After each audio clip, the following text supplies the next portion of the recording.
Kalau istrinya itu arogan, egois, emosional, suaminya itu diem, ya ini bisa aja diemnya dia nggak bukannya tidak marah, dia marah tapi disimpan. Nah itu nanti sakitnya bisa aja.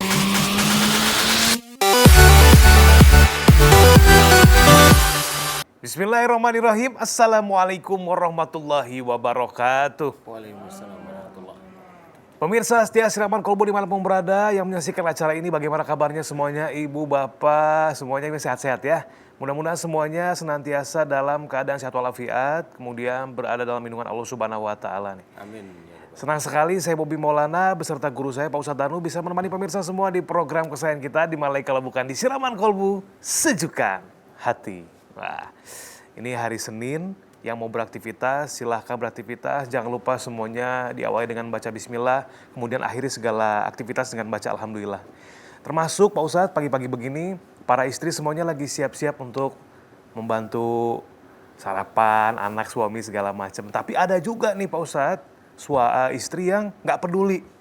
Jadi cuek aja udah sama suaminya gitu. Jangankan untuk melayani suaminya, mendengarkan suaminya memberikan nasihat saja ataupun perintah apapun, nggak dengerin. Karena tema kita pas nih, istri yang tak patuh pada suami. Ini harusnya seperti apa Pak Ustadz dalam pandangan Islam? Kemudian lewat tausiah Pak Ustadz silahkan disampaikan. Pak Ustadz Danu, monggo. Terima kasih Mas Bobi. Ya. Bismillahirrahmanirrahim. Assalamualaikum warahmatullahi wabarakatuh. Waalaikumsalam. Amin ya rabbal alamin. Alhamdulillah, mudah-mudahan di pagi hari ini Allah memberikan kesehatan dan juga hidayahnya kepada kita. Amin ya rabbal alamin. Tema kita bagus sekali, yaitu istri yang tak patuh pada suami. Banyak hal yang menjadikan istri itu tidak patuh pada suami. Banyak ya. Satu sisi umpamanya maaf-maaf ya, kadang keluarga istri ini keluarga yang punya, kadang ya ini tidak semuanya begitu. Ini hanya bercerita maaf kalau ada yang keluarga punya tapi baik, bukan itu maksud saya. Ya, ini hanya sebagian aja. Sebagian begitu keluarga yang punya, sehingga melihat dari keluarga si suami yang memang ada di bawahnya itu agak sebelah mata seperti itu. Nah ini biasanya menjadi menjadi bawahan bahwa suami saya ini di bawah saya seperti itu. Cara pendapatan juga beda gitu. Iya, pendapatan beda atau istrinya kerja mendapatkan pendapatan yang gede daripada suaminya itu. Kemudian ada juga karena istrinya cantik ya sehingga mikir kalau suaminya pasti ngejar-ngejar dia, seneng, dan ini banyak sekali ya, ini banyak sekali. Ya. Ada juga sebenarnya suaminya baik kan gitu ya. Istrinya ya biasa-biasa aja, tapi juga nggak patuh juga sama suaminya. Kepatuhan seorang istri pada suami itu bukan dilihat dari harta si suami, bukan dilihat dari secara fisiknya suami atau sehari-hari, tapi kepatuhan istri pada suami itu adalah patuhnya seorang istri kepada Allah Ta'ala ya. Salah satu yang diceritakan ar-rijalu qawwamuna 'alan nisa, laki-laki itu pemimpin dari wanita ya.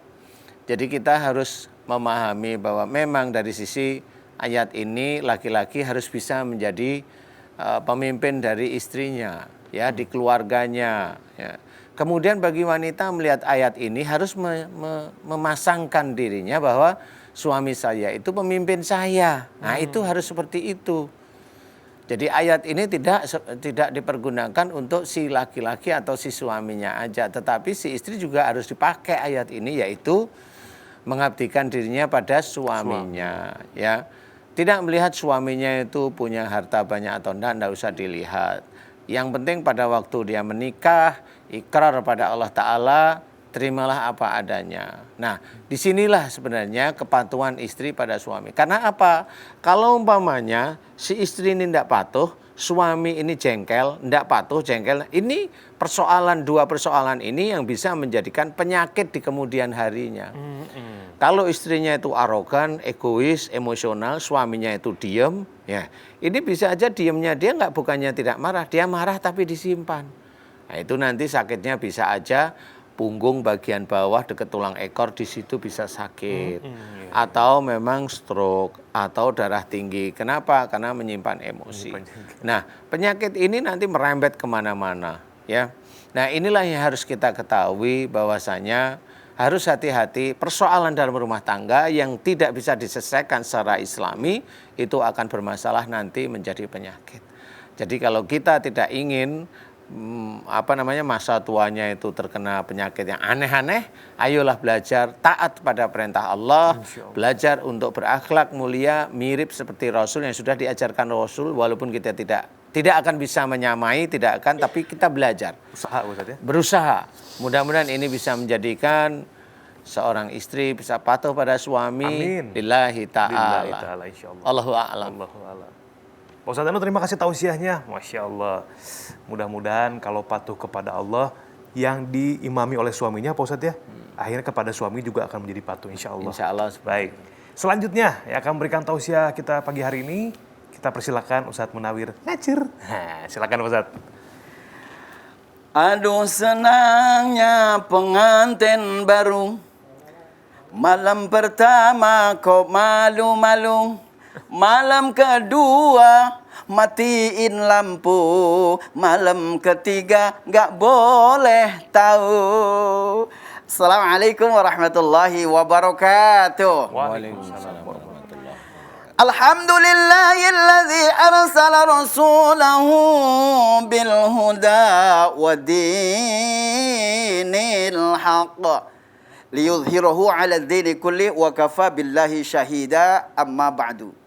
Para pemirsa Siraman Kolbu yang selalu dirahmati oleh Allah Subhanahu wa taala, dari Sabang sampai Merauke, terutama dari Sidadadi, mudah-mudahan semuanya sampai ke Gandrung Mau, semuanya se-Indonesia berkah semuanya. Amin, ya robbal alamin. Salawat serta salam kita sampaikan ke hariban junjungan kita Nabi Agung Muhammad sallallahu alaihi wasallam. Semoga kita mendapatkan syafaatul uzmah nanti di yaumul akhirah. Amin, ya robbal alamin. Merentes pembicaraan dari guru kita Akhinal Kiram Ustaz Danu tadi, istri yang tak patuh pada suami. Masya Allah. Padahal syarat menjadi orang istri yang solehah adalah syaratnya ada dua.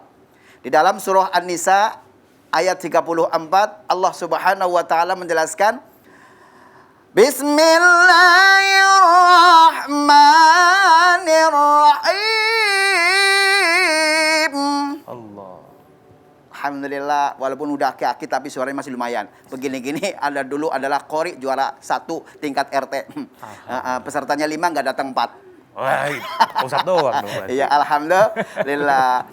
Fasalihatu qanitatun hafizatun lil ghaib. Allah. Yang datang banyak, yang jawab kagak ada. Fasalihatu, maka para istri salihah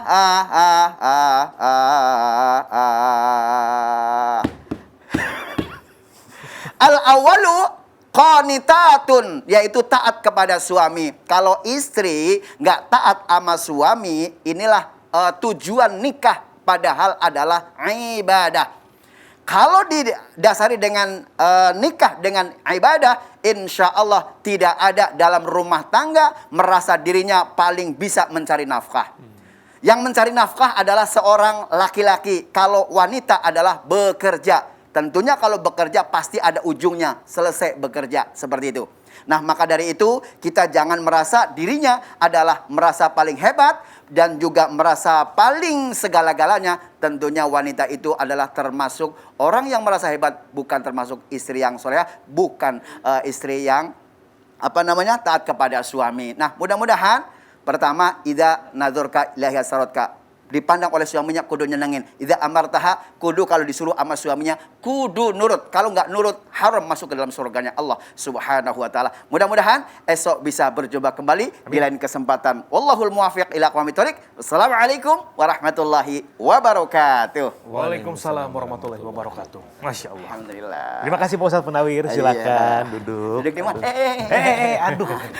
Kayaknya kurang tidur malam ini. Aduh.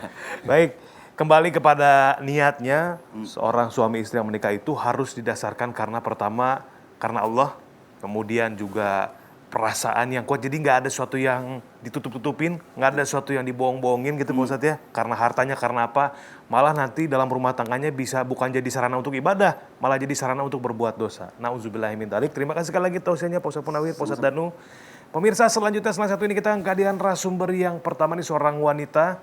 Keluhannya adalah saat kesurupan berkata, saya dendam, akan saya habisi kamu sekeluarga. Dan diduga akan dijadikan tumbal. Wah, ini sekeluarga semuanya mau dihabisi ini pemirsa. Seperti apa? Jangan kemana-mana, tetap di Siraman Kolbu, Sejukan Hati.